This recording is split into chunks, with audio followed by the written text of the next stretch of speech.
Sem a misericórdia dele, serei destruído em sua presença. Mesmo que ele não me destrua, sua santidade é destruidora ao pecado. Ninguém subsistirá de pé no dia do Senhor, diz a Bíblia.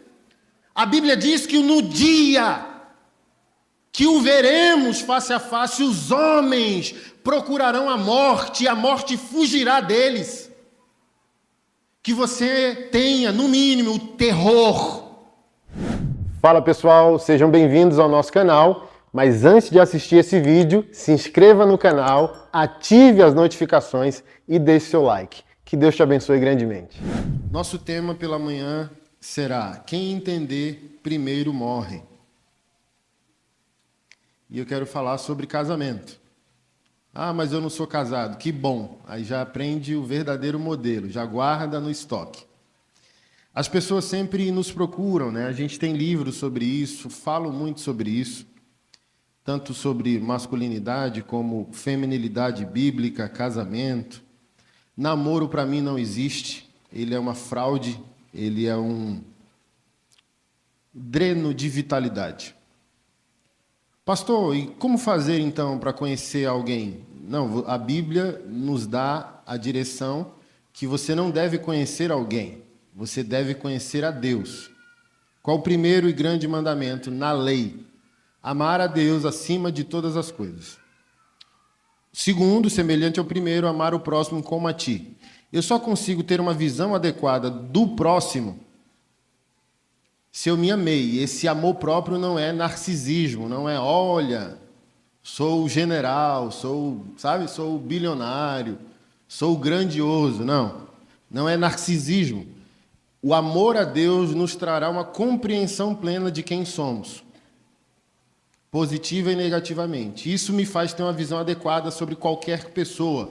Um dos dons do Espírito Santo, em 1 Coríntios 12, é o discernimento de espírito. A gente acha que aquele dom é para discernir o espírito maligno. Não, é sobre persona. É olhar para uma situação e você... Por exemplo, você já deve... As mulheres têm isso mais desenvolvido que os homens. Na cultura secular chama-se de sexto sentido. Bateu o olho, eu sempre brinco dizendo, aquela minha esposa é o segundo Espírito Santo. Falhei em obedecer o primeiro, vem o segundo. Anderson. Quem me acompanha, sabe essa treta aí com esse coach maluco? Ó. 2019, primeiro maçonaria, Anderson, onde que tu tá assim mesmo? Anderson. Mulher, era titi pra cá, titi pra lá. Um mês só. Bum! Falhou. De bater o olho numa situação, e mesmo que todo mundo esteja aplaudindo aquela situação, quem tem o discernimento de espírito, aquele folclore do rua, não bateu o santo. Então, quando você conhece a Deus, você passa a se conhecer. Quando você conhece a si mesmo, você pode discernir qualquer pessoa. Então, eu não fui criado para ser experimento. Namoro é experimento. É quase alguma coisa de coisa nenhuma. E quem namorou muito já tem um prejuízo dentro do casamento. Você pode ter namorado 10 vezes, foram namoros maravilhosos. Já é prejuízo no casamento, porque vai comparar.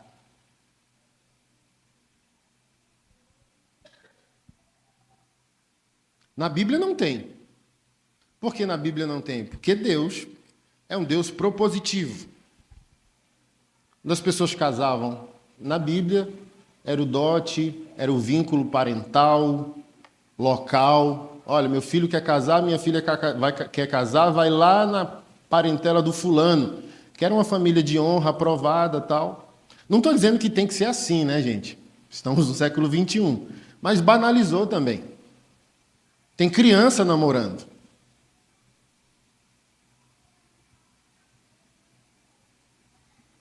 Aí agora a gente pergunta, veio aí pandemia de Covid-19, você sabia que subiu mais de 70% os índices de divórcio? Quem sabia desse dado? Dentro da igreja também. Aí as pessoas, nossa, as pessoas estão divorciando, nossa, crente divorciando. Mas, por exemplo, porque o namoro foi uma fraude, você não tem toda a vitalidade dentro do casamento que deveria ter, menos resistente, menos paciente, menos resiliente. E você fala, não sou obrigado a nada porque você já está desgastado. Você já foi muito usado, aí você fala, que já passei por isso. E o casamento deveria ser um duelo do bem, como disse Chesterton, um teólogo católico. O casamento é um duelo mortal que nenhum homem honrado deveria evitar. Aí as pessoas chegam e dizem, não, nós terminamos porque somos diferentes. Aí eu falei bem assim, você está tão fraco na força que você deveria ter dentro do casamento que nem percebeu que o casamento existe por causa da incompatibilidade. Dois iguais não se unem, dois iguais é pecado. Ou você acha que você conseguiria ser casado consigo mesmo no corpo de outro? Eu quero que as Keila seja eu. Aí eu estou casado comigo mesmo no corpo de uma mulher. Eu sou insuportável, você é insuportável. É só perguntar para quem está ao seu redor. Somos filhos de Adão e Eva, pecadores. Se a gente conversar mesmo, pedir feedback às pessoas que nos cercam, pais, amigos, filhos, parentes, esposas, maridos, e dizer, fala tudo, você vai chatear. Porque por mais que você ache, eu disse isso ontem para os homens, a pessoa mais santa do mundo, nesse exato momento, ela está 99,99% distante da verdadeira identidade dela em Deus. A pessoa mais santa do mundo, nesse exato momento, ainda está distante do que foi criada para ser. Então, ninguém é bom. Então, divórcio por incompatibilidade? Uma mão esquerda com outra mão esquerda, é a esquerda e a direita que se unem. Por que são diferentes? Mas por que a intolerância? Você não tem mais resistência. E você não insiste mais, não tenta mais, não se reinventa mais. Porque assim, vamos lá, não sou místico. Esses namoros também foram sexuais. Somos resultado dos nossos encontros. A vida é um intercâmbio. Aquela pessoa que passou pela sua vida, sentimentalmente, sexualmente, ficou em você e você ficou nela. Somos cemitérios vivos, no sentimento e na sexualidade. Só um milagre para resolver isso dentro de uma aliança. Só um milagre intencional. Enxerguei que aqui no casamento eu estou reagindo ao meu passado. Só alguém responsável, maduro, moralmente, biblicamente, espiritualmente, para enxergar, reconhecer, se humilhar diante de Deus e pedir a Deus a solução daquela situação. Porque, como eu disse no início, mesmo que seja bom o namoro, vai ficar ali, às vezes, corpo presente e alma ausente. Ah, minha 10ª namorada não beijava assim. Ah, o meu primeiro namorado não transava assado. Ah, minha namorada não sei o quê. Ah, minha namorada não sei o que lá. Então, às vezes, o casal está aqui e vem, pastor Anderson, ora pelo meu casamento. É igual ontem, pediram para eu orar por portas de emprego, prosperidade. Eu falei, não vou orar. Primeiro ponto, internet não é igreja. Segundo ponto, não é ovelha do rebanho que eu pastoreio. Terceiro ponto, nem sei se essa pessoa obedece à Bíblia. Eu falei bem assim, tu está trabalhando e tu obedece o princípio bíblico, vai trabalhar, obedecer, ora você mesmo, e funciona. Mas as pessoas estão desobedecendo a ordem e querem sair pela tangente, querem uma solução paralela. Como se a responsabilidade não fosse delas. Pastor, ora pelo meu casamento. Eu não oro. Já estou avisando, quando terminar o culto, não venha pedir oração. Não vou orar. Por que eu não vou orar? Porque eu não vejo ninguém na Bíblia orando por casamento. Nem os profetas do Antigo Testamento, nem os apóstolos, nem Jesus. O que eles deram? A doutrina. para dizer que eu não oro, depois da sua obediência, eu oro. Porque assim, eu vou ler aqui alguns versos. Vai ter Efésios 5, 1 Pedro, que eu mandei abrir, 3, tantos outros contextos sobre casamento. Está obedecendo? Não vou ler Efésios 5, mas só vou dar uma amostra grátis. O texto de Efésios 5, verso 22, é abominável pela mulher evangélica moderna, que é o texto da submissão. Mandou abrir esse texto, ela já começa a tremer na cadeira, querendo infartar. Submissão, coisa do passado. Ai, meu Deus, que arcaico. E esse apóstolo Paulo me falaram lá na faculdade que é o primeiro machista da Bíblia. Vai vendo. Mas elas esquecem que o verso 26 é pior que o 22. Por isso que eu estou entendendo, por isso que eu estou dizendo, quem entender primeiro o Evangelho, a vontade de Deus e sua identidade em Deus morre, paga o preço. Vence o ego dizendo, a mulher, eu entendi, agora eu vou morrer, vou humilhar para pavimentar o caminho para o meu marido entender. Foi o marido que entendeu, ele morre e pavimenta o caminho para a esposa entender. Se não for esse duelo, vai dar divórcio. No máximo, vocês se toleram por causa de patrimônio e dos filhos. Um divórcio vai sair caro. Melhor ficar aqui. E se tiver chamada, aí piora. Não, sou pastor, sou pastora. Não, mantém aqui para não respingar e a igreja acabar. Mas às vezes perdeu o tesão, a admiração, o respeito, a amizade, a intimidade do casal e por aí vai. No 22, Deus pediu à mulher submissão. No 26, Deus pediu o homem à morte. O que é pior? Se submeter ou morrer?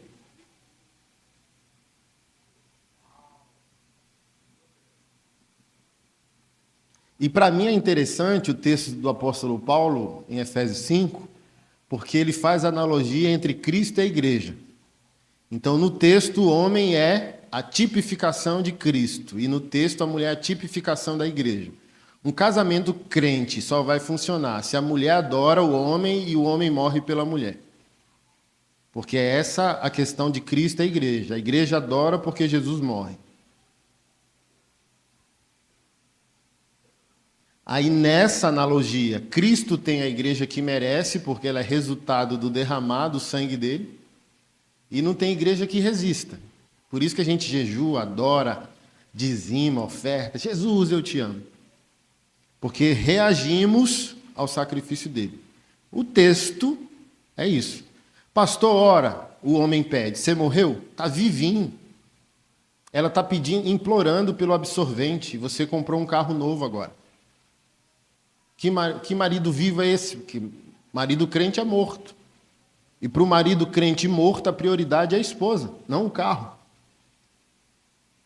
Tem esposa, gente. Não sei aqui, né? Acho que aqui deve ser outro nível existencial. Mas em Brasília tem esposa implorando absorvente. Que o dinheiro é dele. O dinheiro não é da família, é dele. Como também tem esposas enlouquecendo maridos. Um PM deu um surto psicótico. A esposa virou feminista, enlouqueceu o marido. Imagina um PM. Olha só, quando eu falo que a mulher tem um potencial demoníaco engatilhado na alma de Eva, elas, ai meu Deus, machista.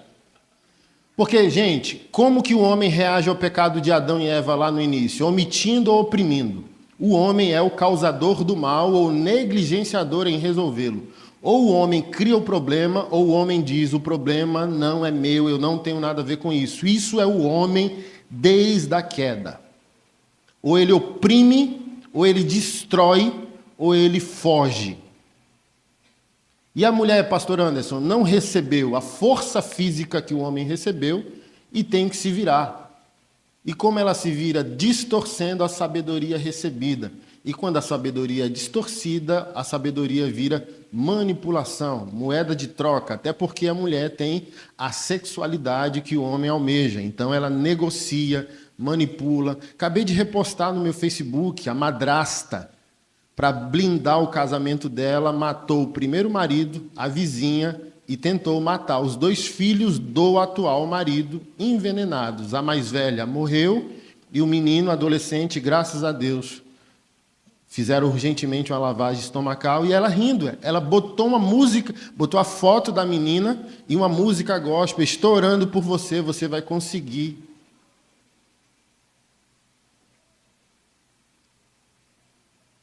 Então, como eu sempre digo, o homem você vê fazendo mal, a mulher faz o mal sorrindo, porque não é cultural a mulher ser má, porque ela é o vaso mais frágil.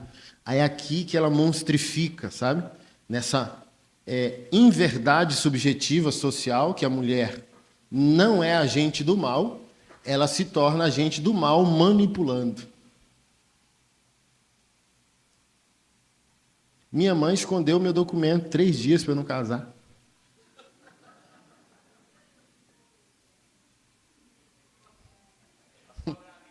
Ah, sograria, né?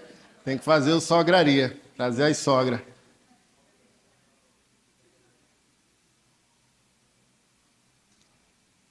Tá gravado, né? O primeiro dia do machonaria aqui. Manda para sogras, manda para os cabos aqui, mamãezado, né? Que ama mais a mãe do que a esposa. Quem não estava aqui precisa ouvir, tá? É pecado. Deus te criou para que depois do casamento sua mãe se torne a segunda pessoa mais importante da sua vida. Ela não é mais a primeira. A primeira é a esposa. Tão bíblico que a Bíblia não tem um verso dizendo que o homem se torna uma só carne com filho, nem com pai, nem com mãe. O homem só se torna uma só carne com a esposa. A esposa é você. Efésios 5 vai falar isso também. A sua esposa, homem, é você. Não cuidá-la é destruir-se a si mesmo. Mas olha só, o povo de Deus quer oração, mas não quer obediência. Como que eu vou orar para um cara vivo, vivaço? E como eu vou orar para uma esposa não reverente, não adoradora? Assim, ó, tem pastor zangado, tem pastor que tá para escrever livro, para destruir minha tese que a mulher deve adorar o homem. Porque eu falei assim, ó, tá lá no texto também. É pior do que a submissão, o que Deus pediu para a mulher, porque tem um vírgula. Mulheres, estejam submissas ao vosso marido, vírgula, como ao Senhor. Dá um sorriso, irmã, dizendo que você entendeu. Como ao Senhor é a visão que o Senhor tem sobre a linguagem existencial de cada um de nós. Homem não funciona com amor, mulher não funciona com honra. Mulher funciona com amor, homem funciona com reverência, adoração, admiração, consideração, respeito. Como ao Senhor eu interpreto, porque como ao Senhor, no grego, é conjunção mesmo. Aquilo que você dá a Deus, entregue ao seu marido. Como você se percebe como mulher enquanto me adora, só vire para ele, entregue a ele na mesma qualidade. Porque às vezes a mulher, quando não obtém resultado de transformação familiar, ela diz, eu cozinho, eu passo, eu não sei o quê, eu cuido. Não, não é isso. Porque homem bíblico nenhum quis casar com uma cozinheira. Minha mãe quis usar desses argumentos baixos, sabe? Ela falou, você vai casar com uma mulher que nem sabe cozinhar? E eu falei, eu não quero casar com uma cozinheira. Eu escolhi uma mulher pelo caráter dela.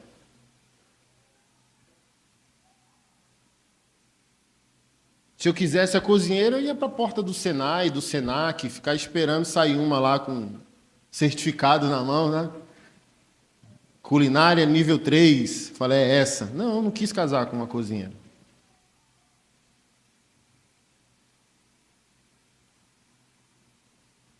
E ela usou dessa argumentação, porque ela ia ficar com o ninho vazio, né? Eu era o marido emocional dela. E olha que cativeiro um homem se colocar. O pai foi embora e a mãe obriga o filho a ser o substituto emocional, não sexual, emocional, do marido que ela não teve. E a maioria dos homens aceita suprir esse lugar. Deus me livre. e guarde. Saí fora da Dona Rosa, pago a casa dela, faço as compras dela e vou lá de vez em quando. E já tivemos essa conversa, dura conversa. Na minha casa eu não sou filho de ninguém. Na minha casa eu sou um profeta, sou só seu filho na sua casa. Na minha não. Então, a opinião da senhora na minha casa não é bem-vinda.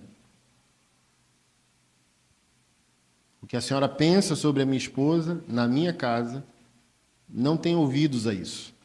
Quando eu for lá na casa da senhora, sentar, a senhora fazer um cuscuz, a senhora pode falar o que pensa. Na minha, não. E avó não é pai e nem mãe. Então, não doutrine também meus filhos. A educação cabe ao pai, cabe à mãe. E ela passou por uma crise normal, de gerenciamento de crise, e depois entendeu. Mas não aceita, porque está sozinha há 40 anos. Então, acho que Carl Jung, né, um psicólogo contemporâneo de Freud, o pai da psicanálise, já tinha avaliado isso e ele deu um nome a isso. E o nome foi incesto involuntário. Olha que bexiga, senhor. Incesto involuntário. E ele usa, né, eles têm aquelas arquétipos, né, na psicologia, e ele chama, nessa análise, a mãe de grande dragão, que devora o filho. Falei, não. Falei para os homens aqui, na sexta-feira, que o próprio Jesus dividiu as coisas. Até 33 anos, até 30 anos, de idade, ele foi filho de Maria. Maria é mãe da humanidade de Deus, porém Maria não é mãe da divindade de Deus. Aos 30 anos, Jesus inicia o ministério. Mas aos 12 anos, quando ele foi achado discutindo teologia na porta do templo, ele já deu a pista. Você sumiu da gente. E Jesus disse, eu estava cuidando das coisas do meu Pai. E eles já tomaram um choque. Aos 30 anos ele iniciou o ministério. Quando Maria quis forçá-lo ao primeiro milagre, que foi transformar água em vinho numa festa de casamento, ele virou para ela e disse, o que eu tenho contigo, mulher? Em outras palavras, foi uma maneira de dizer, aqui é o limite da senhora. Eu não sou mais o seu bebê. E não sou apenas um homem, eu sou Deus.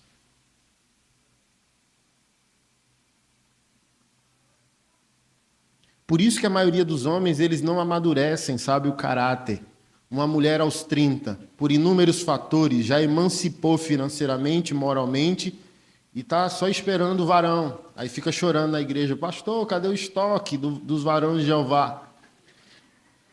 E parte significativa dos homens, aos 30, não graduou, não conhece sua própria identidade, não é servo da igreja, não morre por um propósito, conhece tudo de videogame, conhece tudo de futebol, mas imaturo. Então, junta todos esses fatores e vem agora esse fato de que os índices de divórcio são gritantes até mesmo dentro da igreja de Jesus.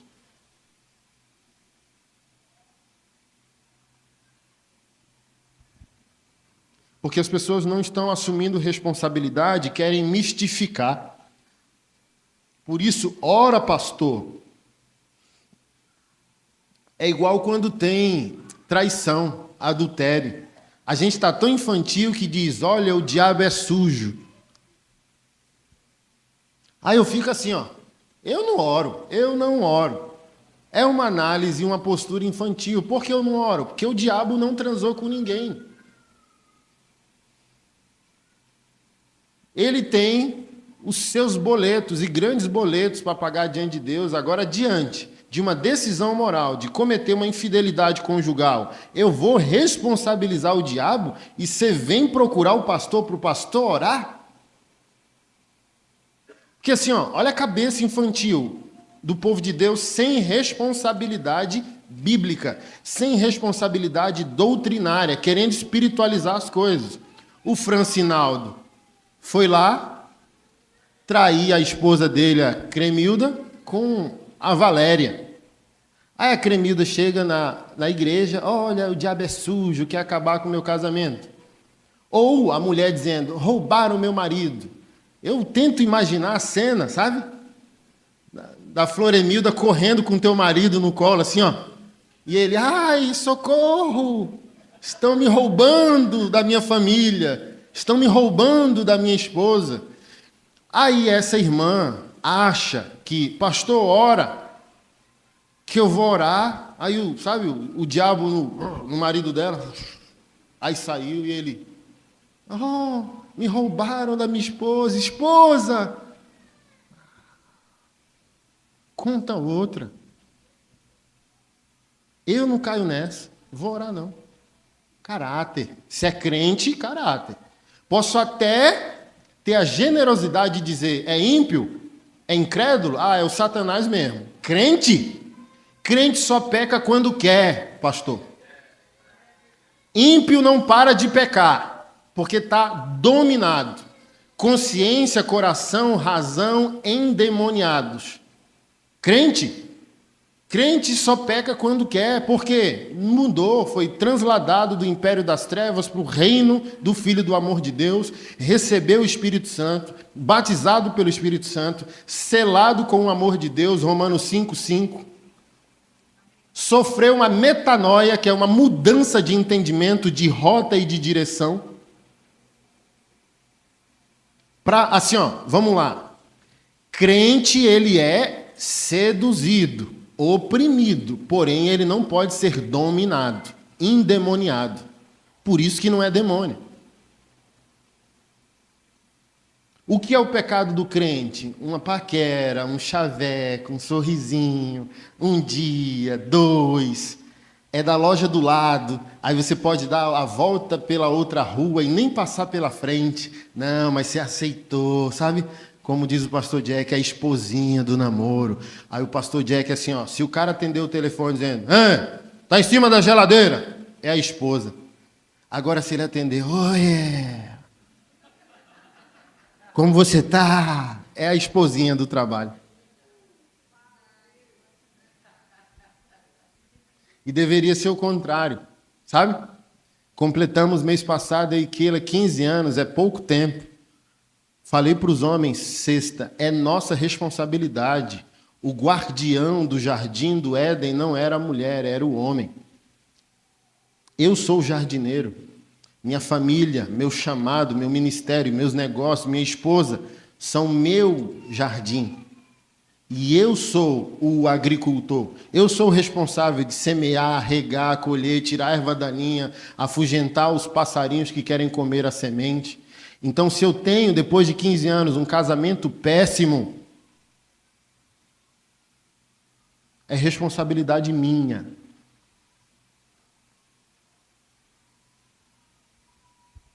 Mudar a rota daquilo. Então, para o crente não tem pecado acidental. Pecado para o crente é uma construção. Olha o rei Davi, não foi, eita, pequei. Não, primeiro ponto, o exército de Israel estava em guerra. O rei general do exército não poderia estar zapeando em casa, no zap, sabe? Ele deveria estar lá. Mas ele estava, à tarde, em casa, enquanto o exército estava em campo de batalha. Ocioso. Ficou ocioso, tomou um banho, almoçou, comeu um pudim, foi para a varanda, quando olhou uma mulher tomando banho. Eita lasqueira! E ó, foi envolvido, voltou, misericórdia, orou, não conseguiu ficar livre do espírito de sedução, tramou. Olha, tem um planejamento, não é pequei. O crente não peca assim. O crente peca com estratégia, decisão, sedução. O ímpio não, como eu disse, só peca. Porque não tem freio. O crente ainda tem freio. O incrédulo não tem freio.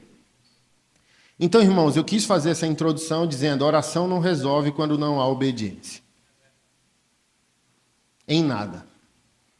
Obedeça, reconheça, submeta-se, cumpra os princípios, ore, adore, agradeça, ore, adore, agradeça, ore, adore, agradeça, obedeça, até que. Agora, sem lançar fundamentos, não adianta espiritualizar. Não adianta. Não dá para estender hoje, mas quando entra a sexualidade do casal, aí piora ainda mais. Eu tô para fazer com a Keila umas lives malucas aí. Malucas porque não foram vistas, mas são necessárias. Da intimidade sexual dentro do casamento. Então, às vezes, a gente olha e acha que o divórcio está acontecendo por inúmeros fatores e nem entende que a sexualidade marital, conjugal, ela é fome. Assim como a gente tomou café da manhã, vai almoçar e vai jantar, sexualidade é fome biológica, bioquímica, necessária, fisiológica.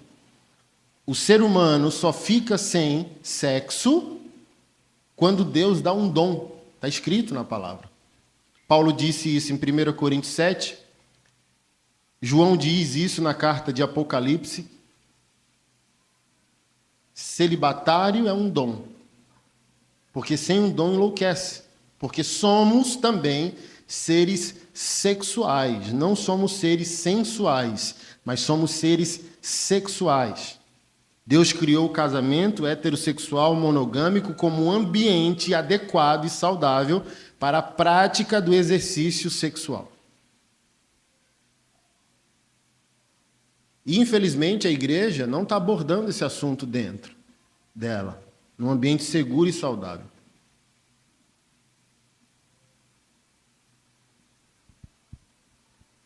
E, principalmente, sobra para as mulheres nisso aí. Tratamos isso com os homens aqui na sexta. Homens confundem tudo, não sabem o que é intimidade sexual. E as mulheres, a Deus dará e haver navios.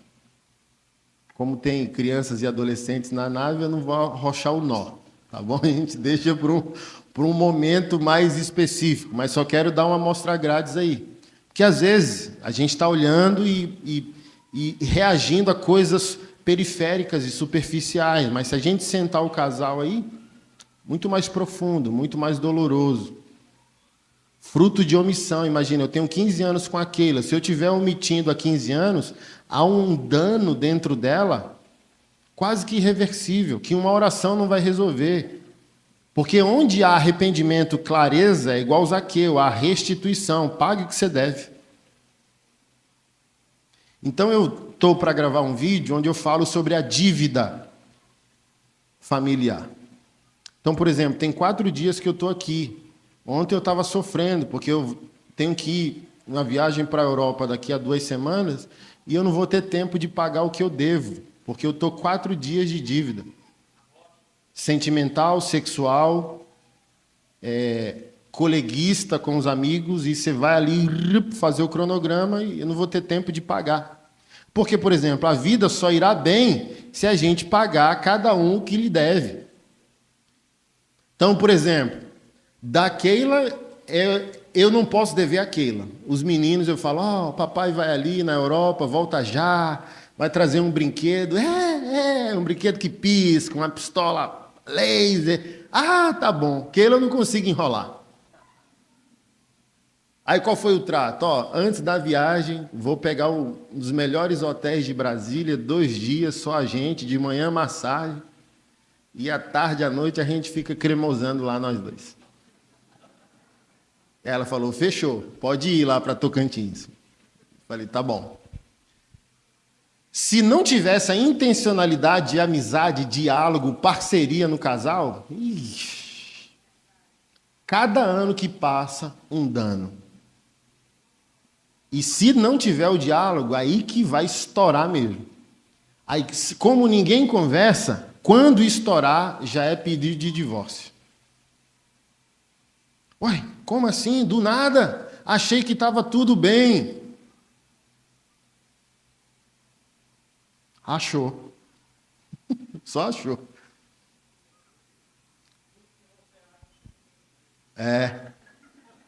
Pronto, falou a voz da sabedoria. Cabelinho branco, ó. Tudo que você acha, você não tem certeza. Boa. Aí, ó. Ó, já vamos voltar, ele tem que ser um dos preletores, viu, pastor? Mas vamos ao texto bíblico. Eu acho que os irmãos entenderam. A oração sozinha, sem obediência, não vai resolver, porque às vezes é muito profundo. Se eu for um marido negligente, como a oração vai resolver? Não vai. Porque essa oração que eu estou fazendo para mudar a minha esposa, que está reagindo à minha negligência, então ela está arrogante, agressiva, insubmissa, pela minha negligência. Então, se eu pedir para o pastor orar pela minha esposa, o problema não está nela, o problema está em mim. Então, assim, ó, para dizer que a oração não resolveria, pastor, ora aí para Deus me matar meu ego.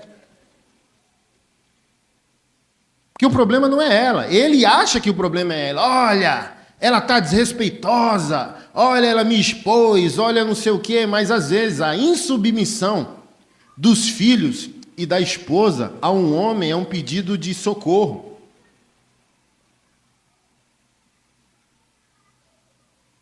O problema não começou na rebelião. O problema está começando na omissão.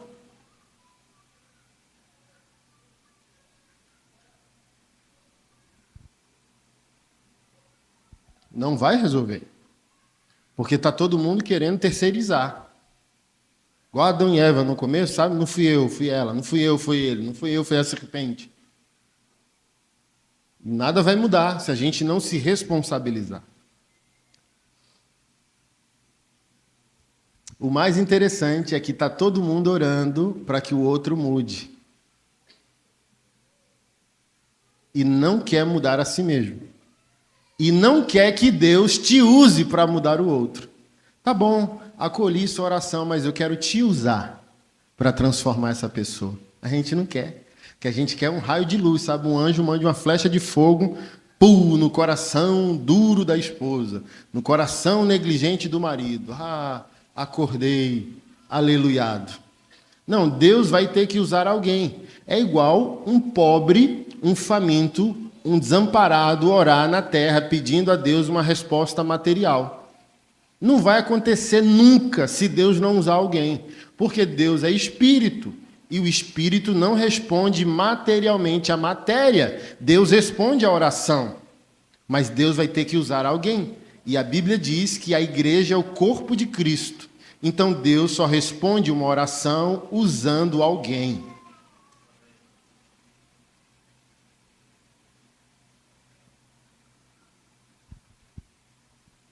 Então você está orando por ele e não quer ser usado. Você está orando por ela e não quer. Por quê, gente? Vamos lá. Se esse seu amor por Jesus não consegue influenciar a mudança da pessoa que dorme com você, é bom rever o que você chama de amor por Deus.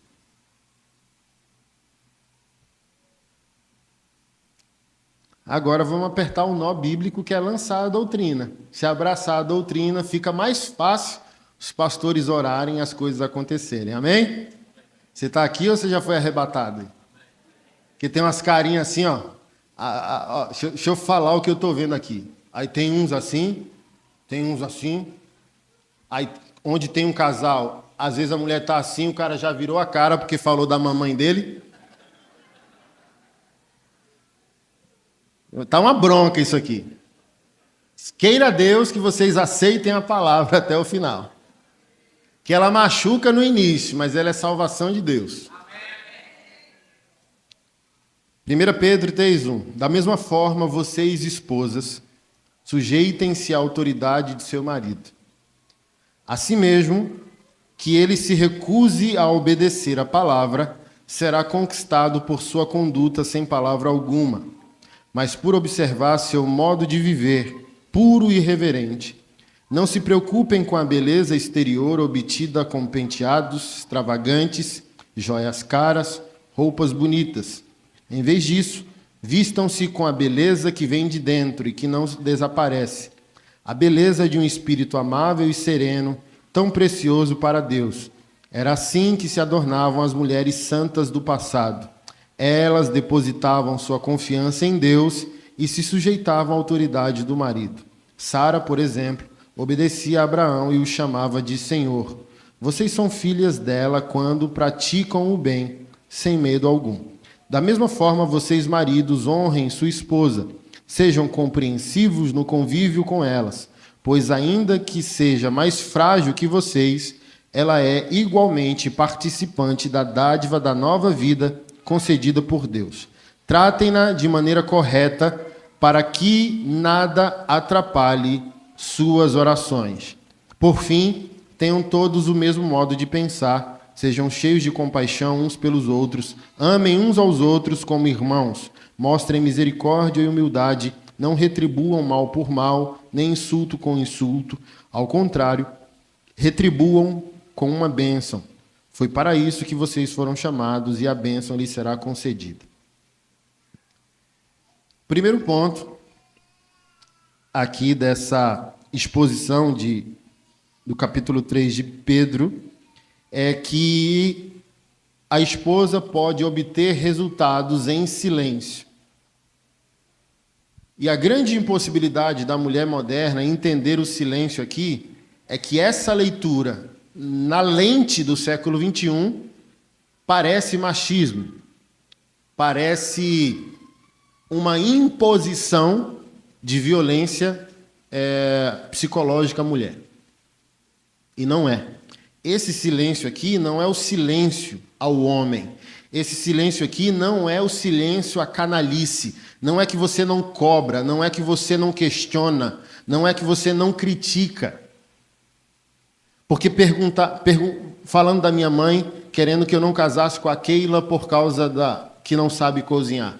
Alguém perguntou para mim no Instagram, numa caixinha de perguntas, qual a qualidade que você mais admira na minha esposa? Alguém esperaria a beleza que todos dizem, né? Com cabelo careca, cabelo azul, vermelho, do jeito que for, o pessoal diz, sua mulher é linda. Aí eu falo, ela que deu sorte de casar comigo, querido. Aí as mulheres ficam bravas. Aí eu respondi, o caráter e a integridade. Porque assim, ó, mulher calada é decoração, querido. É ajudadora idônea. E para ser ajudadora idônea tem que ser questionadora por excelência. E marido que não deve satisfação não é marido, é enfeite. Ela cobra. Ixi. Cobra, questiona, discorda. E eu vou fugindo, como qualquer filho de Adão. Volta aqui. E uma qualidade minha esposa tem. Ela não é baseada nos pastores famosos de internet, como eu supostamente sou, pastora blogueirinha, sabe? Feedzinho, assim, ó. Detesta tanto rede social que estava com 50 mil seguidores, apagou. Falei, me dê o perfil, eu faço um projeto com ele. Não, apaguei definitivamente. Detesto a internet. Tipo de clareza de personalidade, não está nem aí. Falaram, pastor, eu compraria por 20 mil, vale dinheiro um perfil com 50 mil seguidores. E ela me fez rejeitar, pastor, um Subaru como oferta, 2018, 2017. O contador da igreja chegou para mim dizendo, tem um casal da igreja querendo ofertar um Subaru 0 quilômetro. Ela virou para mim dizendo, não vai receber. Keila, é um Subaru. Eu não estou nem aí. Não tenho paz. Esse casal não quer nos amar. Ele quer nos usar. Não vamos receber. E não recebeu. 6 meses depois, o casal gerou um dano, pastor. Rachou a igreja. Eu falei, Anderson. Imagina você dirigindo o carro desse homem.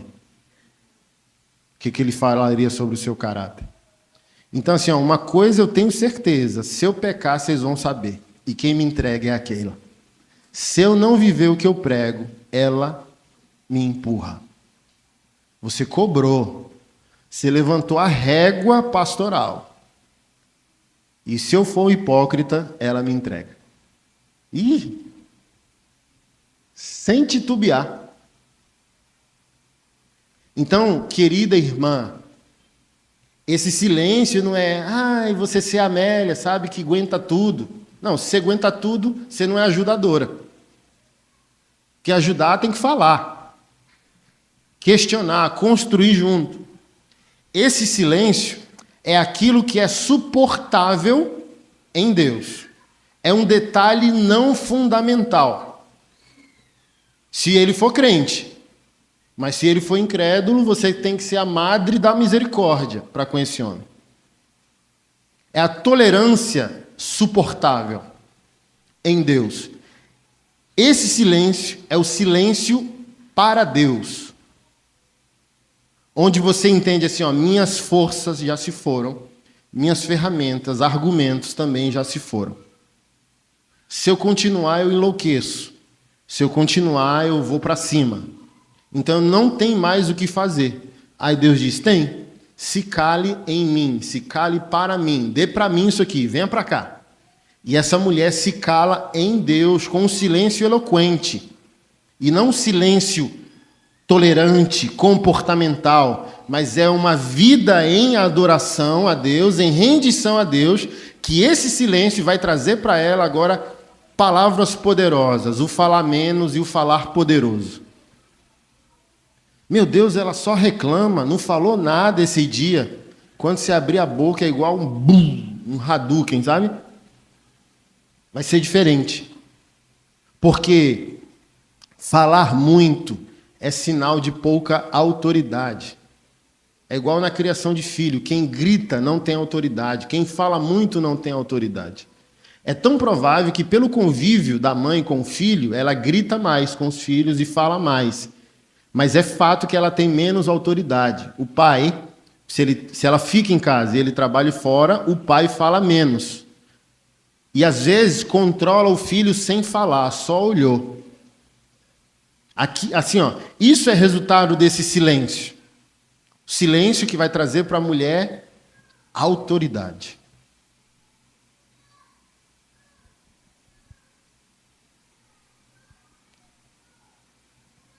Se o seu marido não responde à fé, diz o texto, ele pode ser salvo sem palavra alguma, só através da conduta. E essa mulher que, por inúmeros fatores, está mais em casa do que no mercado de trabalho, vai dizer, eu cozinho, como eu disse, passo, lavo, cuido da casa. Mas você pode fazer tudo isso com um sentimento maligno. Você pode fazer tudo isso sem Deus. E você pode fazer isso com autoridade. Há inúmeros testemunhos históricos da nossa fé que apontam isso. Você pode fazer tudo certo, sentimento errado. E você pode fazer tudo certo, com um sentimento certo, e obter o resultado que Deus prometeu que você teria. Ele pode ser alcançado sem palavra alguma, através do procedimento. Mulheres, não se preocupem com o exterior. Se preocupem com a construção da mulher interior. Seja como Sara, que chamava Abraão de Senhor. Ah, agora eu vou ter que chamar o meu marido de Senhor. Não, mais uma vez você está fazendo a hermenêutica errada do texto. Esse chamar Abraão de Senhor lá poderia até ser literal. Chamar Abraão de Senhor, nessa leitura que a gente faz no nosso tempo, diz respeito justamente àquilo que eu disse que Paulo falou em Efésios 5, verso 22. Como ao Senhor. Então, que tipo de estima e consideração essa mulher tem por esse homem? Porque não tem como você desprezar e evangelizar ao mesmo tempo. Ou você inspira ele ou você hostiliza ele. Ou você diminui o homem. Não tem resultado se num dia você chama ele de canalha e no dia você chama ele de meu bem. Então, ou você inspira ele ou você destrói ele. Quer destruir um homem? Exponha ele, diminua ele, ridicularize ele, diga que o que ele ganha é uma droga e não serve para nada, exponha ele diante da família, exponha ele diante dos pais dele, exponha ele diante da igreja, exponha ele na roda da pizzaria, exponha ele para a mãe dele, morreu. Um homem que não é honrado, respeitado e admirado, ele morre nas suas possibilidades de mudança, assim como a mulher que não é amada também não floresce. Quer que um homem floresça? Respeite-o. Admire o pouco que ele está lutando para construir. Se é pouco, gente, eu casei com a Keila, não tinha nada. Eu casei com a Keila com um colchão sem a cama e um fogão sem um botijão. E acabava o culto, eu não tinha dinheiro para pagar a passagem, ia a pé. Mas nunca fui desrespeitado. Um homem respeitado sai igual um leão de manhã para devorar a floresta inteira. Um homem pode não ter nada, se ele tiver o respeito da sua esposa, o céu é o limite. Agora, se ele olhar para ela e ela o desonra, acabou. É igual você tentar amá-la chegando às 6 da manhã, depois que você deu o seu melhor para as amantes, com um buquê de flores, 5 da manhã, dizendo eu te amo. Só uma mulher trouxa para crer no negócio desse. Porque amor é exclusividade.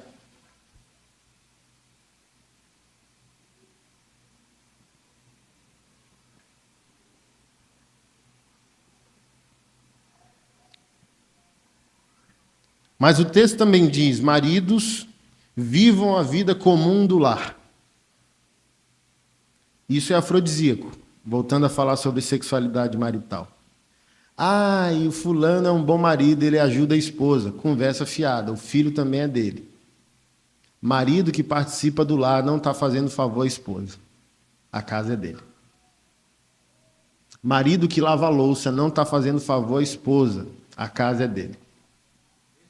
Marido que troca a fralda do filho não está fazendo favor para a esposa, o filho é dele. Agora, deixa eu polemizar. Criar um problema para o pastoreio local. Ajudadora, não realizadora. Quando Eva chegou, Adão já estava. Ou seja, eu coloco em xeque até a função doméstica.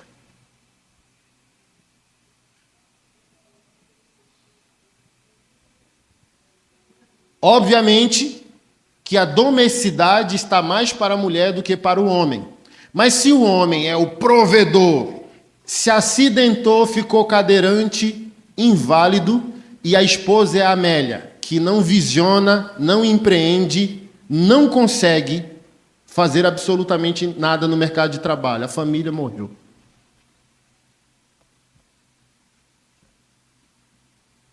E que machão é esse que não pode sonhar o sonho da esposa?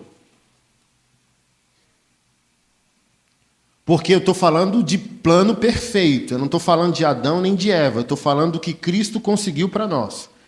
Quando um casal entendeu sua identidade, o propósito maior que é a família. Ela está no mercado de trabalho, ganha 7. Ele está no mercado de trabalho, ganha 5. Ela não vai ser a prima de Jezabel para oprimi-lo, mas também ele não vai sofrer a síndrome do diminutivo. Porque eles unidos como família ganham 12. E um pastor que abrir mão da bivocacionalidade, o pastor é médico e pastor, advogado e pastor, e Deus chamou ele radicalmente dizendo, quero você só no ministério. Deixou de ser homem? Deixou de ser provedor agora para viver de maneira miraculosa, que é a providência de Deus mensalmente. E aí?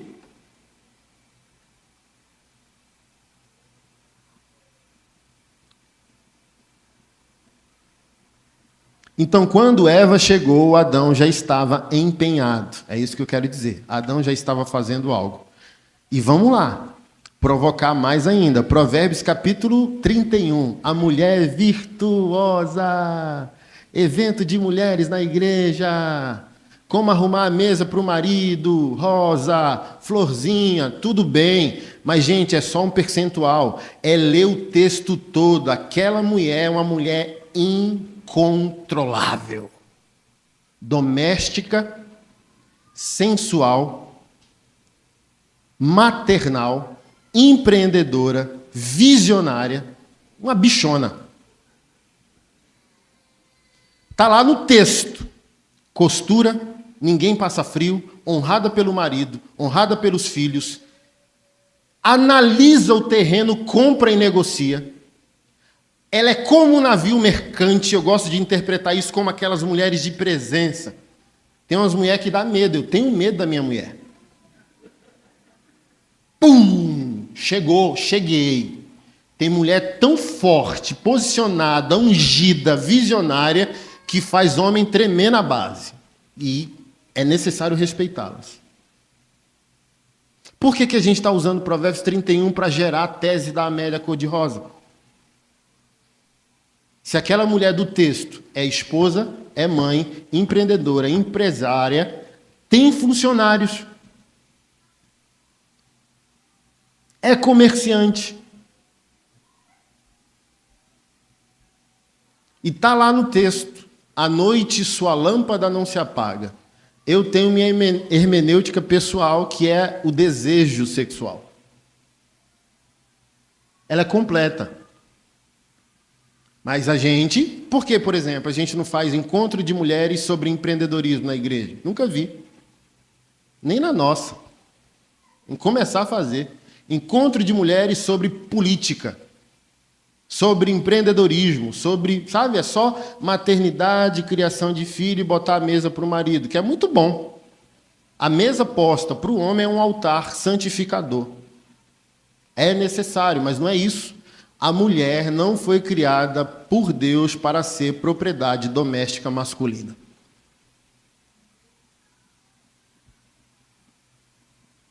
Aleluia.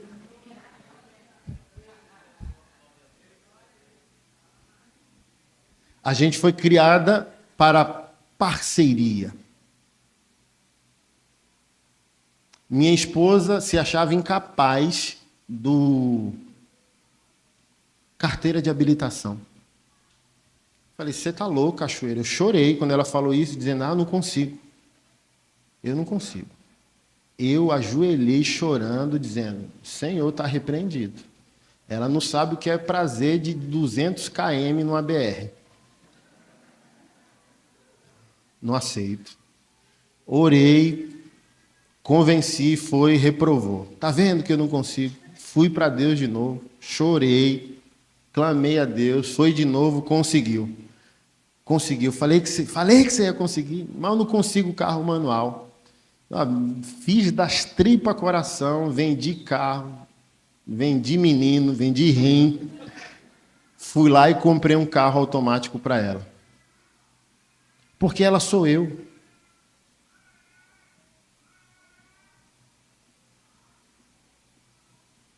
E a experiência que eu tive, reunião importantíssima, 5 da tarde, ela sai 9 da manhã. 5 da tarde, você precisa estar aqui, que eu preciso ir para a reunião. Fiquei com os meninos, fiquei em casa, 5, 6, 7 da noite, 8, 9, 10. Assim, eu pensei em tudo. Homicídio, esquartejamento, pensei em todo tipo de... Adão acordou assim, Aí depois eu falando, eu não orei para que ela tivesse essa experiência de liberdade e autonomia? Estou reclamando de quê?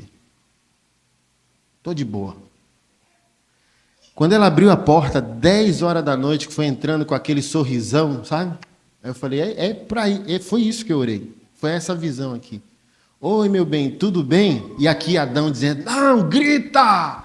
Perde o controle! Como assim, 9 da manhã, 10 da noite? E eu falei, tá tudo ótimo, os meninos sobreviveram. Dei biscoito para um, suco para outro, refrigerante para o outro. E aquele sorrisão de, me perdoa, perdi o horário. Quando eu vi, eu falei, não, tá tudo bem. Foi começar o negócio dela, sonhei, investi, vá-se embora. Exista. Igual, por exemplo, teve um dia, acho que foi 2020, 2021.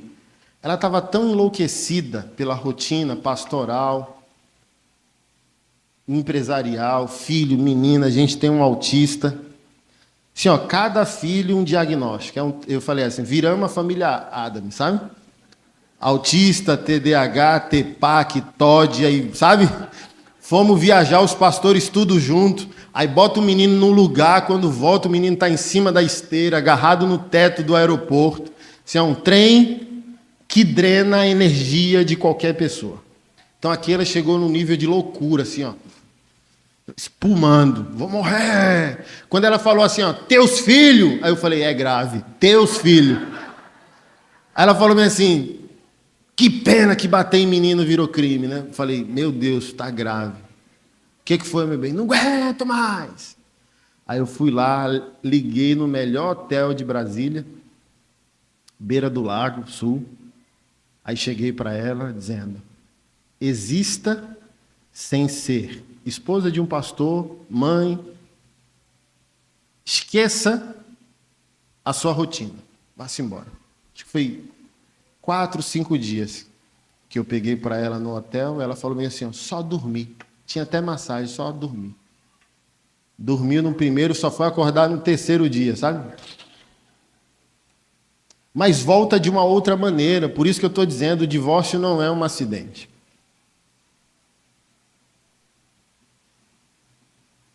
E a maioria dos homens tem essa síndrome do diminutivo, sabe? Ai, meu Deus. Se minha mulher crescer, não, vocês são uma só carne. Ela crescendo, você está crescendo. Ela sonhando, você está sonhando. Ela conseguindo, você está conseguindo. E é mais estúpido se ela tiver mais visão que você. Ser um mestre de obra, que é uma boa profissão, ela é médica. Aí você ficou nessa distorção teológica que você é o manda-chuva, ela não.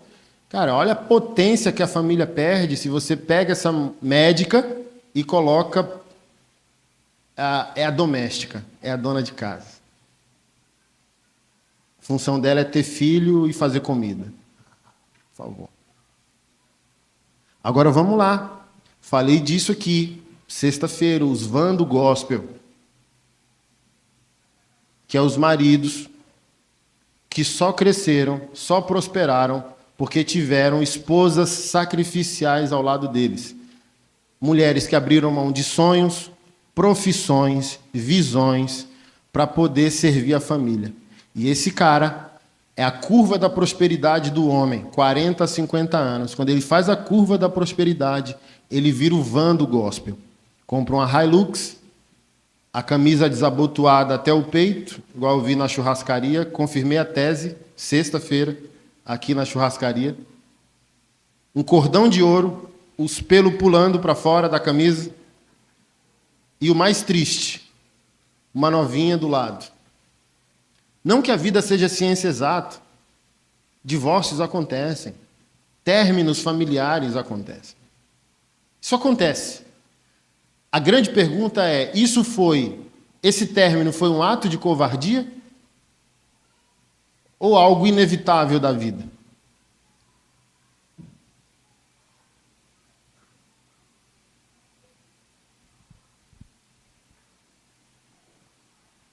Porque assim, eu vi uns 7 Van do Gospel na churrascaria, tentando rejuvenescer no corpo de uma jovem, porque acha que vai se tornar mais homem quando abandona a mulher da mocidade dele e se reapaixona por uma moça que não o ama, não o admira, não o respeita, só quer o dinheiro dele.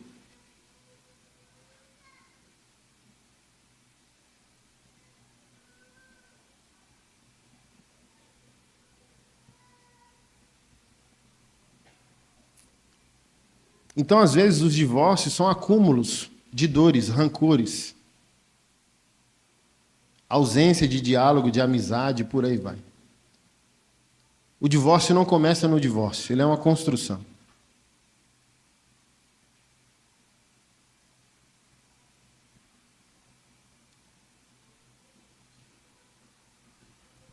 Ele não é um acidente.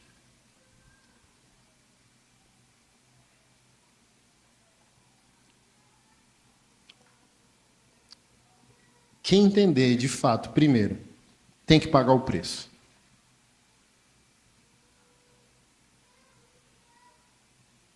Eu gosto muito da história de Simão de Cirene.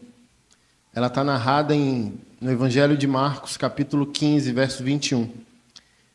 Lá está escrito que um homem, no dia da crucificação de Jesus, estava voltando da sua terra. Ou seja, ele não estava interessado no que estava acontecendo lá. Marcos 15, 21. Estava alheio. Você sabe que tem um Messias aí que diz que é filho de Deus? Vou trabalhar. Foi roçar a terra.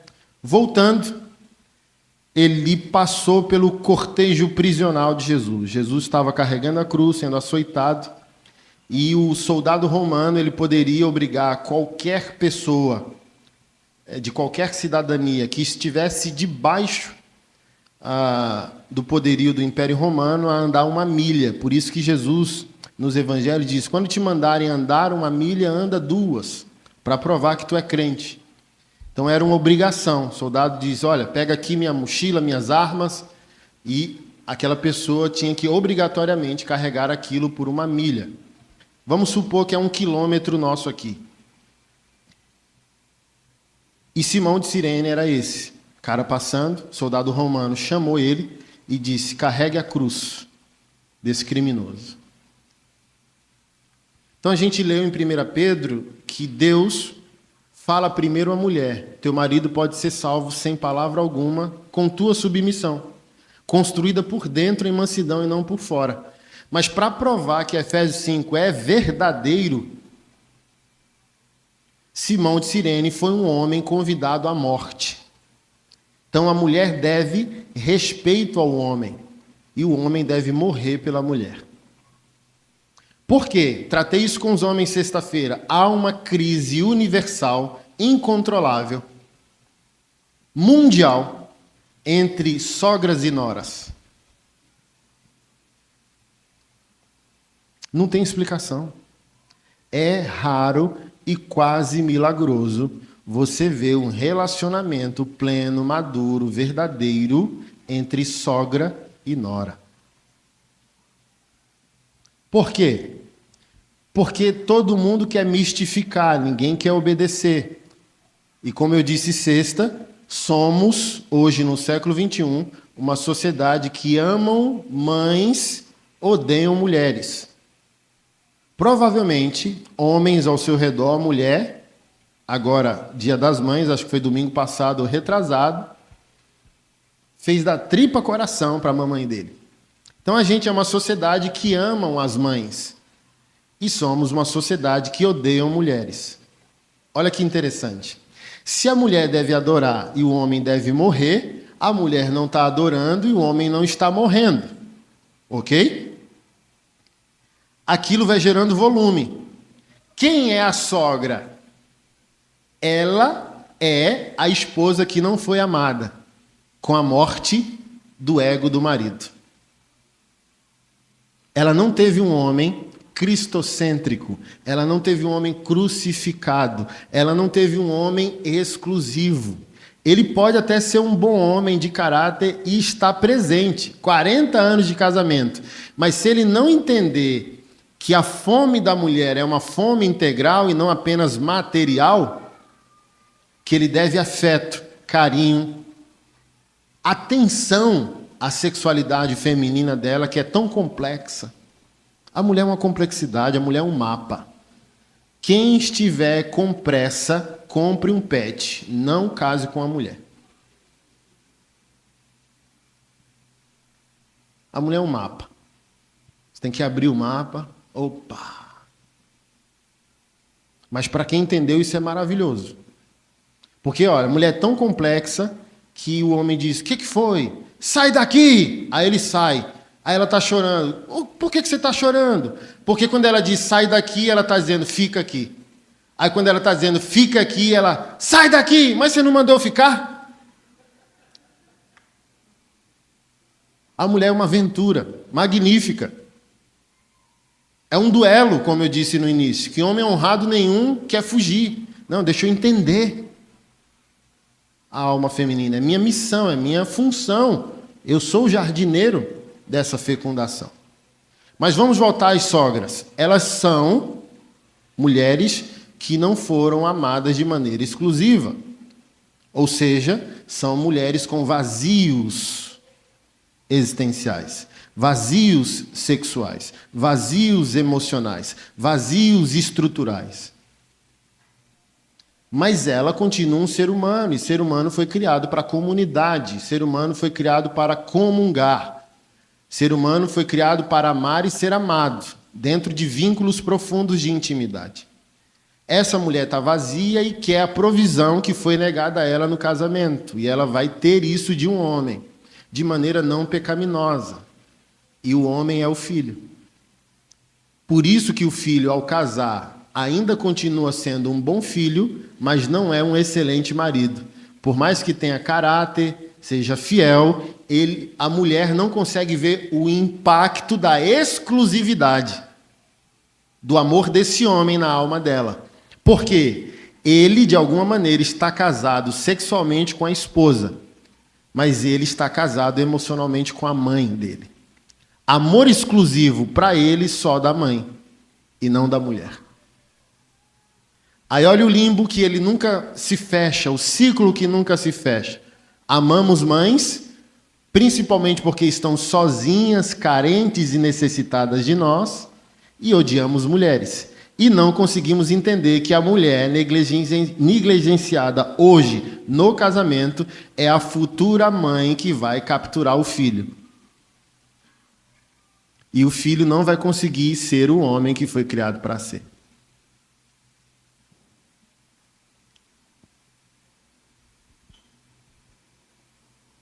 Então você acha que se minha mãe não estivesse 40 anos sozinha, bem amada, por um negão, que ela gosta de negão, ela estaria querendo entrar dentro do meu casamento? Ela teria alguma opinião sobre a minha esposa? Porque a última coisa que um homem, uma mulher pleno no casamento quer, depois dos 50, é cuidar da vida dos filhos. Já fizemos isso 20 anos, 30 anos, vai-te embora. Só liga se o trem ficar pesado. Só liga se precisar de fato de nós. Vá-se embora. Eu não quero. Eu tenho um casamento que melhora a cada dia. E se piora, eu já sei, igual carro. Eita, deu errado aquilo, leva para o mecânico. Eu sou intencional. Sei quando o casamento vai dar pane. Então eu não quero um casamento pior a cada ano. Eu quero um casamento melhor. Quanto mais eu conheço aquela, 15 anos de casamento, é para eu conhecer a sombra dela. O que a sombra quer dizer? Feição do rosto, só o olhar dela já deve ser didático. Conhecer o corpo dela, a paixão, tesão por ela, depois de 15 anos, deve ser muito mais específico do que foi há 15 anos atrás.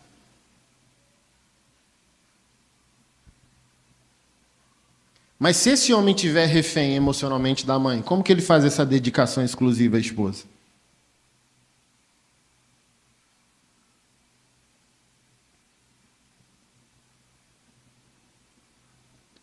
Homens não estão morrendo, mulheres não estão adorando, e a gente está nesse limbo. Mamãe, mamãe, mamãe, mamãe. Mas sabe o que é mais interessante, que os caras não enxergam? Pais morrem, filhos são enviados.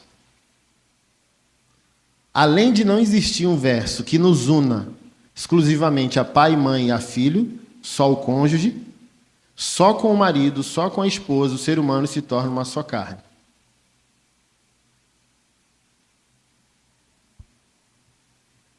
Só nessa relação que Deus diz que dois se tornam um.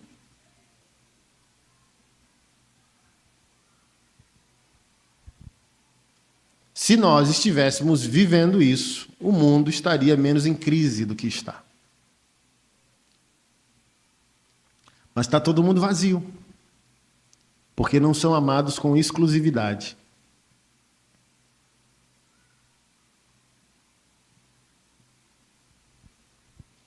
Os filhos vão ser enviados, os pais vão morrer. Fiz essa pergunta sexta para os homens e faço nessa manhã para os irmãos.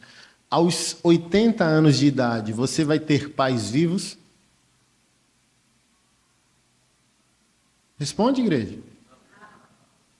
Aos 80 anos, o seu filho com 50, 60, vai estar morando dentro da sua casa? Mamãe, fez um mingau.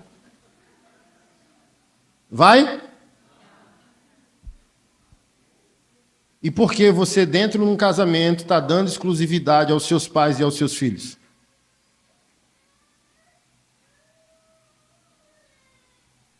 Se Deus te deu a pessoa mais importante da tua existência, por que essa pessoa é secundária e não primária?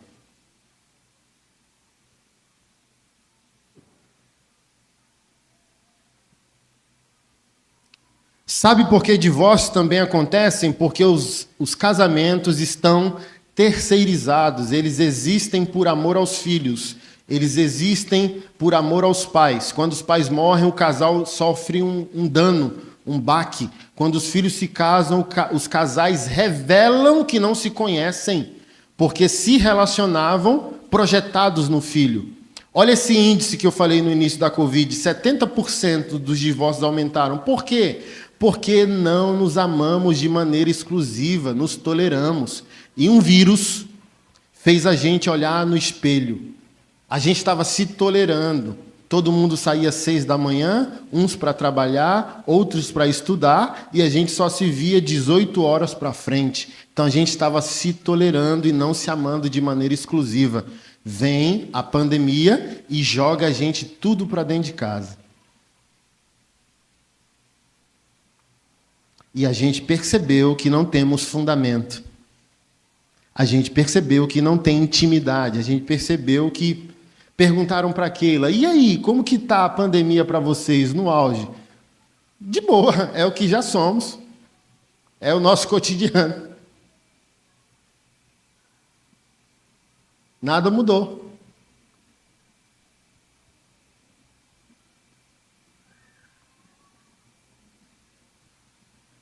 Pelo contrário, quem entendeu família se aprofundou ainda mais nos vínculos. Está doido, só de sentir o cheiro dos meus meninos, eu choro e adoro Deus. Senhor, obrigado, todo mundo vivo.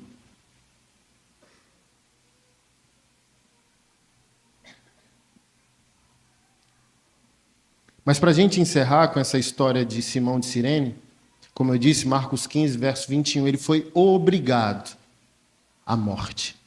Ele pegou a cruz de um suposto criminoso que era inocente e por 1 quilômetro ele teve que carregar aquela cruz. E o impacto da morte de Cristo deu a ele a maior experiência de morte do ego. Ele viu alguém sendo acusado como criminoso, sendo inocente. Ele viu alguém diante da morte com o controle da vida. Ele olhou para os olhos de Jesus e entrou em crise. Quem é esse? Que está aqui e não está aqui. Que está indo para morrer, mas controla o ambiente. Quem é esse homem? E Simão de Cirene foi tragado pela morte. Foi tragado pela cruz. Quando um homem morre, a família floresce. Pesquisas no Brasil já foram feitas. Quando uma mulher se converte, menos de 10% da família vai para a igreja. Quando um homem se converte, mais de 90% da família vai para a igreja. Mas os homens estão tão alienados da morte que Deus quer deles, que para uma família dizimar, a esposa quase tem que roubar para entregar no altar. De tamanha alienação, de tamanha cauterização. Mas quando um homem aceita morrer, ele aceita que tudo vai florescer ao redor dele. Sabe o que é mais emocionante para mim?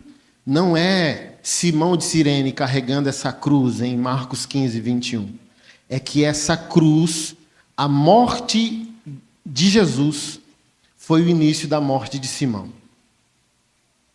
Ele olhou para a morte de Jesus e disse, eu preciso morrer também. E morreu. Sabe o que é mais glorioso? É que quando você abre Marcos 15, 21, e Marcos, o escritor da carta, vai falar sobre Simão, ele faz citação dos filhos. Então, eu fiz essa leitura há 8 anos atrás e me emocionou muito, porque eu fui atrás, peguei todos os comentários bíblicos, todas as minhas outras versões bíblicas, para tentar descobrir quem são os dois filhos de Simão de Cirene. Porque essa carta de Marcos ela foi escrita 60 anos depois que Jesus ascendeu em glória. Então a escrita não é imediata. 70 anos depois dos fatos, aquilo foi escrito. E quando Marcos escreve, ele diz, olha, um homem chamado Simão de Cirene passava naquele momento, vindo do campo. Os soldados o obrigaram a carregar a cruz. Abre aspas, Simão era pai de Alexandre e de Rufo. Essa história me interessou. Não por Simão, mas porque 60 anos depois, o autor da carta citou dois homens, dizendo, esses dois homens, olha, ele é pai, olha, Simão, ninguém conhece Simão. Então o autor da carta contou a história de Simão para exaltar a história de Alexandre e de Rufo. O foco da história é no final Marcos afirmar, ele é pai de Alexandre e de Rufo. Quando a igreja receber a carta, vai dizer, ainda não sei quem é Simão, mas sei quem é Alexandre e Rufo. Senta aqui e explica para nós essa história. Então, Alexandre e Rufo, para ser citado na carta como ponto de referência de entendimento, ele já era uma referência na igreja. Ele já era uma referência entre os irmãos. Mas sabe o que é mais espetacular? Paulo, o maior apóstolo da cruz de Cristo, ao escrever sua carta aos Romanos, capítulo 16, se não me falha a memória, verso 13, quando ele vai fazer as saudações. Saúde, Rufo e sua mãe, que também é mãe para mim. Simão não foi citado, provavelmente 60 anos depois, culturalmente o homem era mais velho que a mulher, naquele tempo histórico, já estava morto. Mas eu chorei quando o apóstolo maior disse, a mãe dele é uma mãe espiritual. Assim, eu sentei para chorar dizendo, meu Deus, o que aconteceu, Espírito Santo, com essa família? Um homem morto floresceu uma cidade. Uma cidade nasceu a partir da morte do ego de um homem. Um divórcio, meu irmão, é a morte de uma civilização. Um divórcio é a morte de uma possibilidade. Um divórcio é a morte de uma cidade. Um casamento firmado em Cristo tem um potencial coletivo. Uma cidade pode nascer por meio de um casamento. Que glorifica a Deus.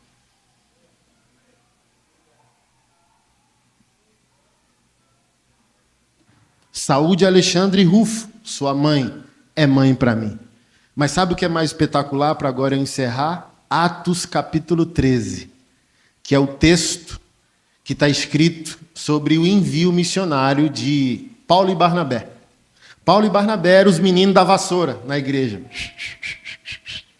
Aí está escrito lá, haviam mestres e profetas reunidos, orando e jejuando. E o Espírito Santo falou ao coração deles, separai-me Paulo e Barnabé para a obra que eu tenho preparado para eles. Está lá no texto.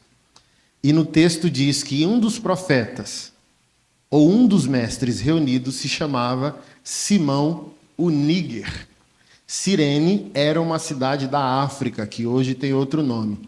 Níger, usado ali, foi literalmente um apelido. A Bíblia é bem-humorada também. Você vai lá, se a sua Bíblia for de estudo, você vai achar em Atos 13 a citação Níger. Quando você for para o original grego, vai chamar negrão, negão. Olha como a Bíblia é maravilhosa, tem gíria na Bíblia. Simão, negão, pô. Ah! Irmãos, aquele cara que foi obrigado a morrer ao carregar a cruz do Senhor Jesus, morreu junto. Quando morreu junto, fecundou a esposa, se tornou mãe espiritual. Quando morreu, fecundou os dois filhos, se tornaram referência na igreja. Quando morreu junto na cruz de Cristo, se tornou ou um mestre ou um profeta que ordenou o maior apóstolo do cristianismo. Ele colocou óleo na cabeça de Paulo e disse: eu te envio. Então, queridão, principalmente nós somos os problemáticos maiores do negócio. Não precisa estar apaixonadinho pelo evangelho. Pode obedecer birrado, igual alguns de vocês estão com a carinha assim, porque mexeu com a mamãe é caro demais. É igual mexer com o pet das meninas. As meninas ficam irritadas também quando a gente fala que não tem mãe de pet. Elas ficam com a cara tamanho do mundo. Falou da mamãe, os caras, não gostei do pastor, com a cara tatuada. Não precisa gostar. Obrigado também funciona. Simão de Cirene foi obrigado a carregar a cruz. Funcionou. Não precisa querer, não precisa estar morrendo de alegria, não precisa estar morrendo de paixão. Só precisa entender que você não é quem você deveria ser. E se você não decidir morrer, você não vai viver nem fazer viver.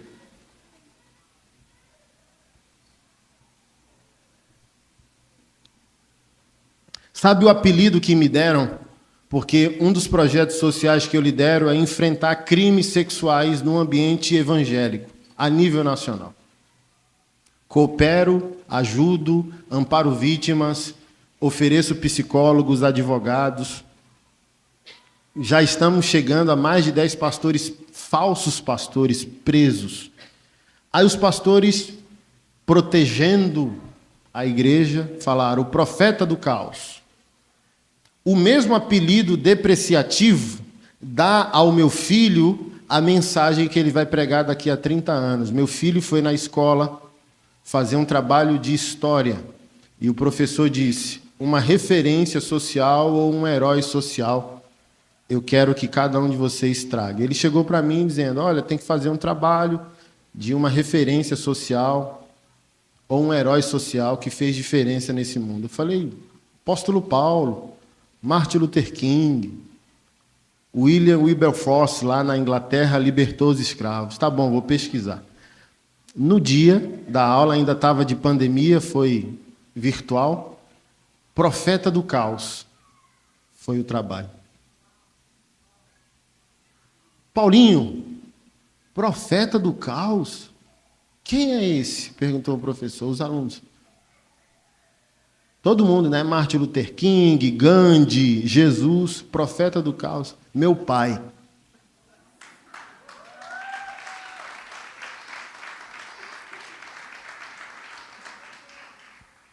Meu pai. Seu pai mudou o mundo? Não, mas está mudando o mundo de alguém.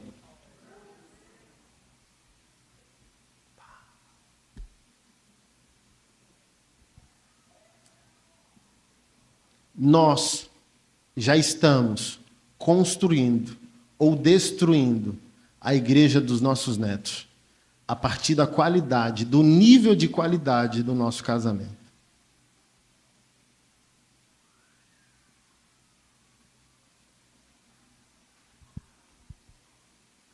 Pense como suas escolhas vão reverberar daqui a 50, 100 anos, 200 anos. Não é só sobre vocês. Quando nós morremos, algo morre socialmente. Algo morre na igreja, algo morre na sociedade. Mas quando a gente floresce, floresce algo na igreja, floresce algo na sociedade, floresce algo para o futuro.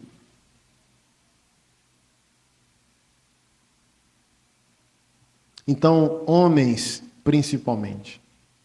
Não que mulheres sejam mais santas que nós. Mas eu quero falar especificamente a nós nessa manhã. Por isso que o pastor falou, se não pegou sexta, vai pegar hoje. Que o seu amor por Deus, que você tanto diz que tem, te dê a capacidade de controlar seu zíper. Não apenas por amor à sua esposa. Que você deve fazer isso por amor a ela também. Controle esse zíper por amor ao futuro. Pode haver vida ou morte daqui a décadas por causa disso. Edmund Burke, considerado o pai do conservadorismo político, ele tem uma frase que encontrou uma frase minha. Eu fiquei muito feliz que isso é graça comum, né? Que Deus está falando hoje e Deus falou no passado pela boca de um não crente, quase a mesma coisa. Edmund Burke disse: por trás de todo problema político existe um drama moral. E a minha frase é: não existe corrupção política, nem corrupção financeira por empresários. Só existe um adúltero com a oportunidade maior. Tudo de bom e de ruim que está acontecendo na sua família, na sua casa, no seu casamento, vai nos tocar. Nada é privado, tudo é público. Porque todo mundo que mora na sua casa vai sair de lá para trabalhar, estudar e encontrar pessoas. Se elas vêm com vida ou vêm com morte, todos nós seremos tocados por isso. Então nunca é sobre nós apenas. Então minha mãe foi abandonada há 40 anos. Olha como isso reverbera hoje. O que a minha esposa tem a ver com a solidão almática da minha mãe? Então você viu, decidi ser homem quando há 40 anos, 30 e poucos anos, eu vi o nariz da minha mãe quebrado. E eu fiz um pacto, eu vou ser um bom marido. Olha o impacto do passado no nosso presente.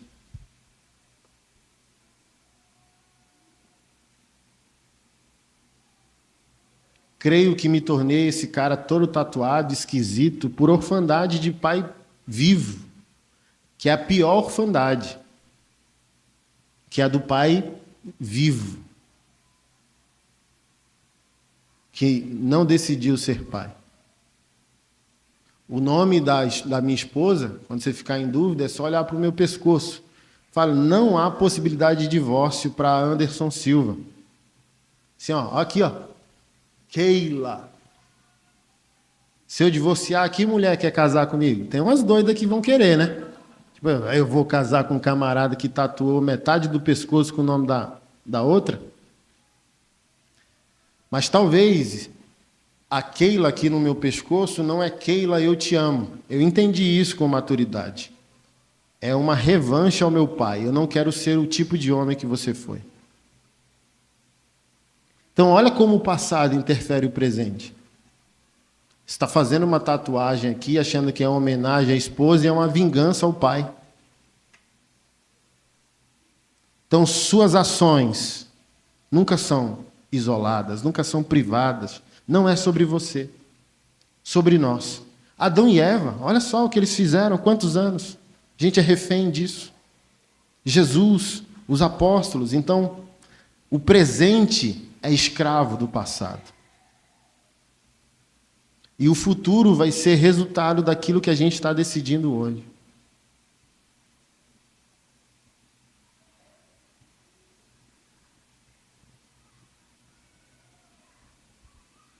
E todo mundo quer pecar, e todo mundo tem chance de pecado. Mas quando o casal está amigo, vira piada. Igual eu e Keila viajamos para Belo Horizonte de carro, 10 horas para vir, 10 para voltar. Voltando, ela me fez comprar um pato e 2 periquitos para os meninos. Fedor do pato, sabe, dentro do carro. Vamos embora, família é isso aí. E foi engraçado, porque enquanto ela foi lá ver o pato para comprar, eu fiquei na fila. Era o Mercadão de BH. Estou lá na fila do Mercadão, por incrível que pareça, um cara esquisito, feio como eu. A mulher me grudou na fila do almoço. Oi, sabe? Bom dia.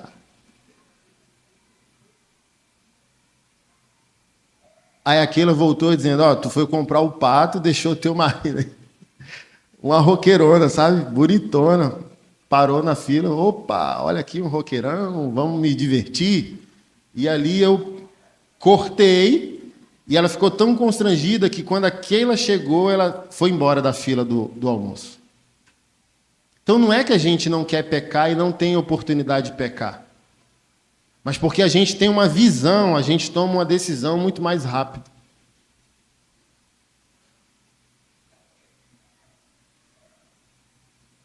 E a informação já é dada, sabe? Um dia uma moça veio me assediar pelo Instagram. Imagina que situação, né? As pessoas acham, pastor, meu amigo, tudo é perigoso nesse mundo, velho. O diabo sabe que mulher não me derruba, não estou interessado. Dinheiro, desisti. Escolhi por uma vida simples, quero servir, quero fazer os projetos sociais que eu lidero. Não estou com planos de grandeza. Não quero uma boa poupança, quero uma boa eternidade. E eu fiquei 4 meses, quando eu lancei meu primeiro livro. Já lancei 11 livros. No meu primeiro livro, eu fiquei numa rotina, pastor, itinerante, enlouquecedora. Saía de casa terça, só voltava domingo de manhã para pregar domingo à noite, dormir o dia inteiro segunda, viajar de novo na terça. E fiquei 4 meses assim. E eu acho que o diabo fez reuniões. Olha o tatuado lá, o brabão, né? Já oferecemos tudo. Assim, o aluguel da igreja atrasado, me ligaram, um pastor ligou dizendo, olha, tem um político tal da cidade, ele só precisa de um CNPJ para mandar um dinheiro que está parado lá, 470 mil. Aí a gente pode ficar com 40% e devolver 60% para ele. Eu falei bem assim, esqueça que um dia você já foi meu amigo, esqueça esse número e não me ligue mais. O aluguel da igreja atrasado. Então o diabo sabe que eu quero ir para o céu. Eu quero ir para o céu. Então, olha, tatuado lá está fraco. Por quê? Nessa rotina já não orava mais, já não lia a Bíblia. Você fica na rotina. Fica na artificialidade. Não, essa eu fiquei admirado, dizendo, o diabo é bom, o cabra é bom, não menospreze ele está vencido em Cristo, mas ele tem experiência milenar. Terça-feira eu viajaria para Rio de Janeiro, Niterói, para lançar o livro. Quando a igreja nos leva, coloca a gente no hotel, aí eles não sabem o que a gente faz de dia. Se o obreiro, a banda gospel, o pastor não é povo de Deus, eles pintam em borda de dia no hotel. Só tem que pregar à noite. Pois bem, domingo eu em casa, zapeando, aí daqui a pouco, 2018 isso, entrou uma moça lá no Instagram, que eu fui olhar que se era um hater, um fake, não era. A mulher com corpo que balançaria qualquer homem, sabe? Eu falei, misericórdia. E aqueles 10 segundos do coração, foi fácil de detectar o Satanás na vida da irmã, porque ela começou a conversa dizendo bem assim, pastorzão, como você é lindo. Aí eu falei, de fato o diabo é o pai da mentira, né? Porque assim, irmão, cada um de nós, o povo de Deus é verdadeiro. Ela poderia ter dito, olha, você é um bom pastor, você é um ungidão do Senhor, né? Mas assim, bonito eu sei que eu não sou. Que me enganasse, dizendo, olha, você é um homem de Deus tão interessante. Aí talvez você é bonito. Eu falei, mentira na lata. Mas o que me estremeceu não foi só apenas ela ser uma mulher bonita com um corpo bonito. O que me estremeceu é que ela era de Niterói. E você acha que o diabo não faz reuniões pela sua cabeça. Porque, olha só, se eu fosse qualquer homem, nenhuma mulher queria um caso comigo. Mas porque eu sou um homem de Deus lutando por uma verdade hoje, recompensas pela sua cabeça se dão no inferno. Quando eu olhei aquilo, eu parei assim, comecei a rir numa alegria espiritual, dizendo, Satanás, caramba, estou admirado com a tua astúcia. O que foi, meu bem, que você está rindo? Aí eu já chamei a Keila, né? Quem confessa fraqueza não confessa pecado. Olha o que dei para ela. Ela viu, leu, falou, posso responder a irmã em Cristo? Falei, não pode responder. Porque assim, ó, vamos lá. Satanás fez reunião, pegou o Zé Pilintra, Pombagira, todo mundo. Ó, o tatuado tá fraco. Ele é forte, mas está enfraquecido. Está numa rotina de pregação para lançar o livro. Tem tempo que não ora com qualidade. Só, Senhor, abençoa o Senhor. Dormindo nos aeroportos. Vamos pegar ele. Ele está indo para Niterói. Tem alguma pomba girada aí em Niterói, facinho? Que a gente possa mandar um dardo inflamado e ela aceitar? Tem, na hora. Mapeia aí, ó. Pegou aqui, ó, pertinho do hotel onde ele vai ficar. Se ele cair, é só ele falar que espera ela no hotel. Começou o desastre. Satanás mandou e-mail para a irmã atribulada. A irmã atribulada aceitou, entrou no meu Instagram. Ai, pastor. E seu Caio? Olha a configuração, gente. É só dizer assim, ó, não, eu chego 7 da manhã no aeroporto, te espero no hotel às 10. Por isso que eu estou dizendo que crente não peca no pecado. Crente só peca quando decide. Então, olha só, eu tinha uma opção. Ou eu cortava a cabeça da serpente ali, tendo minha esposa como testemunha, ou eu responderia a paquera e terminaria no pecado. Mas eu tenho uma visão. É isso que eu estou dizendo. Se você não tem uma visão clara das consequências futuras da sua escolha presente, você não consegue resistir ao pecado. Eu tenho uma visão futura. Eu quero ser o livro a ser lido de amor por Deus pela sua descendência. Eu quero que seu bisneto, seu tataraneto, diga: viveu um cara maluco, um pastor com a cara tatuada no século XXI que amou a Deus. Eu quero que ele leia essa história. Essa é a minha visão. A outra visão é que eu não quero os meus filhos evangelizados daqui a 10 anos, feridos, separados da igreja, sem estrutura familiar. Olha a igreja, igreja, meu pai, não quero. E não quero você evangelizando a Keila. Eu não quero você tendo que explicar para mais de 30 nações que eu já rodei que eu levantei a régua do casamento e traí o casamento. Então, porque eu tenho uma visão, fica muito mais fácil controlar o zíper. Você precisa, meu irmão, ter uma visão. No mínimo, se você não tiver nenhuma visão, veja o céu. Jesus vai estar na porta com o livro. João diz que seus olhos são como chamas de fogo. Que mentira eu posso contar a Jesus na eternidade? Só minto em vida. Depois da morte, só a verdade. Eu não quero. Eu amo, eu temo. Perguntam para mim, pastor Anderson, qual o seu maior medo? Jesus. Você tem medo de Jesus? Óbvio. Amor, paixão, rendição, adoração e medo. Ele é o poder absoluto do universo, da existência, santo, imaculado. Imagina, se eu consigo ficar de pé diante da sua majestade, do seu poder, da sua verdade.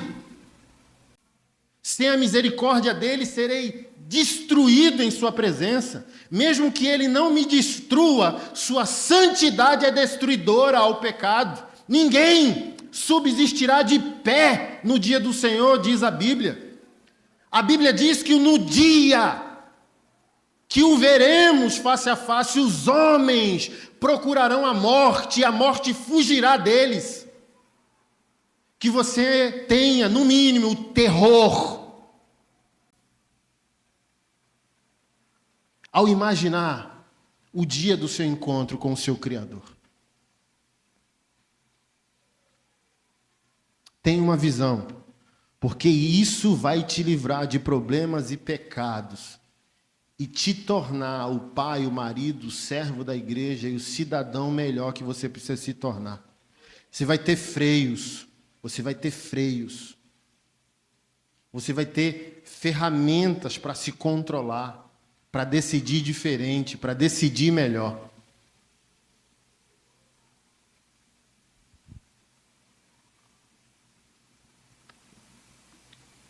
Mas não vou mentir para você, o pecado é bom. Mente que diz quem não é, mas ele só dura uma noite. Do que adianta o prazer de uma noite e um arrependimento de vida eterna?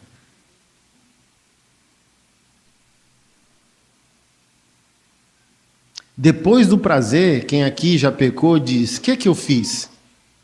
Ou seja, é ilusório, é só uma noite.